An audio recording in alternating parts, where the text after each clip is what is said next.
Alright guys, it's me, the Tycoon, coming back to you with another review. And this is on the music box. Yacht Rock. He came from somewhere back in a long ago.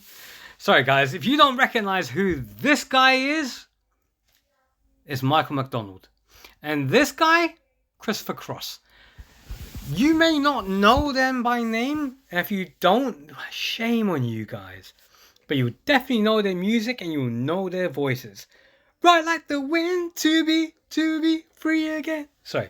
Yacht Rock. Now, wow. This was a step down memory lane. I love this documentary, which is on HBO Max.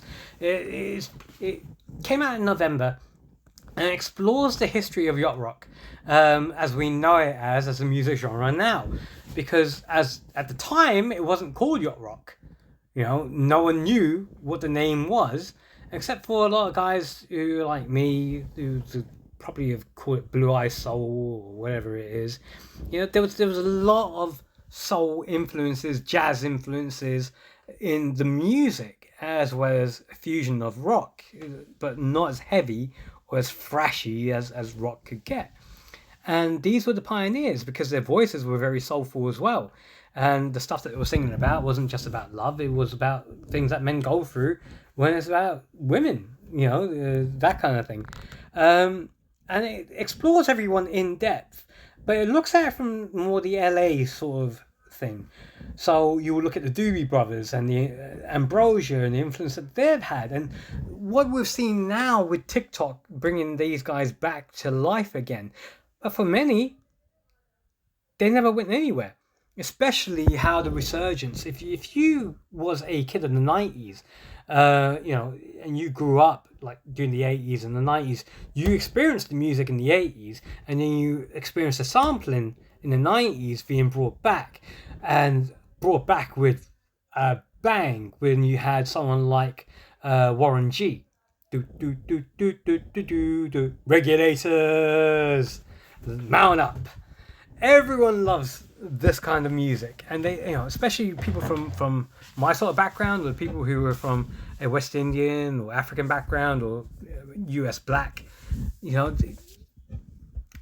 this was brilliant. That kind of music was just brilliant. And again, you know, the music still lives on. Even in the 90s, Christopher Cross's Ride Like the Wind was remastered by, I think, Planet Perfecto, which was done as a dance track. So it explores everything. It explores how the music came together. It explores the terminology of yacht rock, where it actually came from. It was a web series. It was a web comedy series. And it was quite funny. And it's a phrase that's been coined post the music fading out. You know, for me, it was more always Blue-Eyed Soul, in that sense, and you know, it's just remarkable. You listen to all the guys who are in the series, the documentary, talking about their rise. I mean, Christopher Cross was actually a drug dealer. You know, he sold weed. You know, it's funny how no one talks about him in the same way they talk about Jay-Z. Well, yeah. Kind of. And the Doobie Brothers, you know, the impact that the Doobie Brothers have had, you know, when it's What Fool Believes or Long Train Coming, that kind of thing. The impact that those guys have had in terms of the music, minute by minute. The keyboard playing of Michael McDonald and how he done his own solo albums, and his solo albums have always sold massively and has kept him in the spotlight. You know, it's Michael McDonald, for crying out loud. But then you see the evolution of yacht rock, and Hall & Oates is mentioned because it wasn't based in LA, it was more Philadelphia. And Hall & Oates were the successors to the guys who were like the Spinners and things like that, the Shy Lights in that era of Philadelphia soul. So this is a magnificent trip down memory lane. It's great to see how yacht rock has, you know, especially within TikTok, which the platform I'm filming this on now, how yacht rock has just continued to grow to the point whereby you hear from modern day artists like Questlove, and the impact that had on him, hip hop artists like Warren G, and how he managed to find that sort of stuff. Steely Dan, Donald Fagen, as reclusive as he can still be and quite sharp in what he says. Boz Scaggs, these are the guys that when I was listening to Jazz FM in the 90s in the UK, it was all smooth jazz focused. These were the guys who were playing on it because they were associated more with the smooth jazz element, And that's true because a lot of the musical influences were jazz orientated, but they fused it with something else because they were never going to be as flashy as the rock stars of the day. Whether that was Kiss or whoever you was looking at, the stadium rock. They were different, but they were good.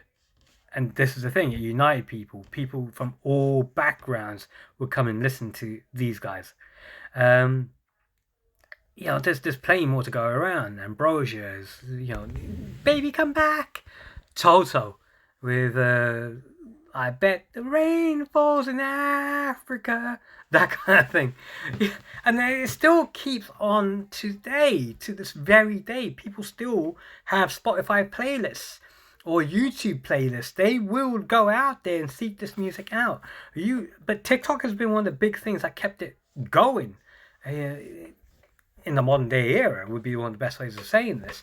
And we're seeing it now with some of the TikTokers taking AI and saying, what happens if we made Pantera or I don't know which other one, fresh Metallica Yacht Rock, and they've done the Sandman as Metallica Yacht Rock, and it bloody well rocked. It was brilliant.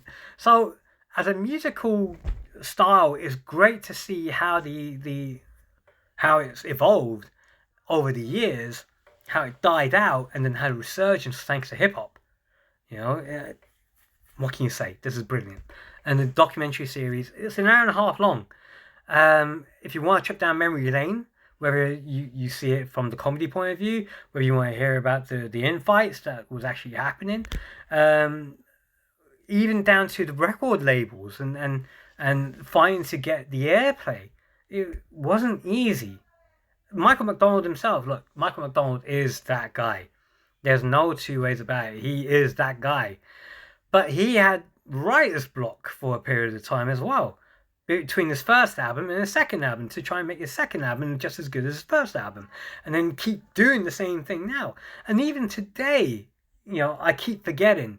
You watch video reacts to it from the modern generation that's never heard it for the first time, and they love it. This is something that is, is fits into a person's era, whether you growing up, listen to the music at the time, came into the music well after it had been disappeared, after there's a resurgence in hip hop, or after it's been put onto TikTok.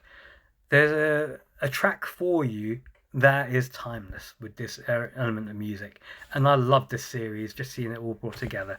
If you can watch it, go support it. It's a magnificent series, and a lot of the documentaries that spun off from it afterwards are just as good too.